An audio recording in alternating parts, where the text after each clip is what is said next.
Mostly sunny skies prevail across the Midlands today, courtesy of high pressure, which is currently controlling our forecast for today. It's the last full day of summer, and fortunately, we have ended off the season with pretty nice weather. A little warm, but fortunately, no rain out there to cause any sort of interruptions to those evening plans. A little bit different from yesterday. Fortunately, we're going to keep up this dry weather with us for the start of the upcoming work week. Tomorrow, Tuesday, Wednesday, all look smooth sailing here in the Midlands. That is up until the end of the work week, where we have a weather pattern change in our first alert forecast. I'm going ahead and giving the first alert to that wet weather because we are continuing to look at the likelihood of increasing rain chances from Thursday into Friday. Friday especially, look at rain coverage ahead increasing for our forecast. I'm going ahead and give you that heads up that we could be looking at some wet and soggy conditions during that time frame. This will come from our next cold front, which also brings us changes within our temperatures as well. I'm going to show you here in just a moment.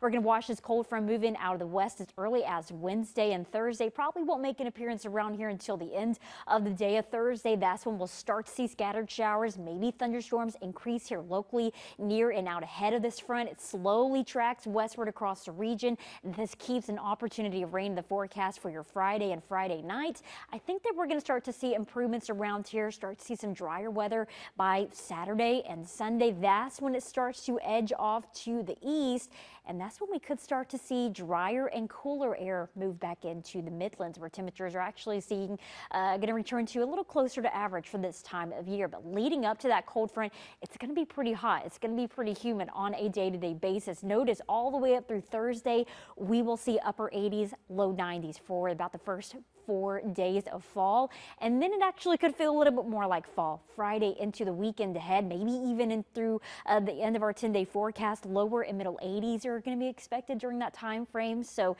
if you're looking ahead to fall-like weather, we have some on the way, but we have to get through the heat and also the rain that's on the way later on this week. Gabrielle is now a hurricane. Max sustained winds at 75 miles per hour. Latest forecast track actually has Gabrielle potentially becoming a major Category 3 hurricane as it passes just east of Bermuda early Tuesday, and then from there tracks off to the east away from the East Coast. Again, not expecting any direct impacts here at home, but the tropics are staying pretty active even after Gabrielle. We're watching two areas of concern, one which now has a 50% chance of formation. We'll watch it closely and we'll keep you updated as the week goes on. Here's a look at your first alert 10-day forecast. Dry start to the week ahead with temperatures well above normal, but we'll be looking at increasing chances of rain Thursday and Friday, followed by a cool down next weekend.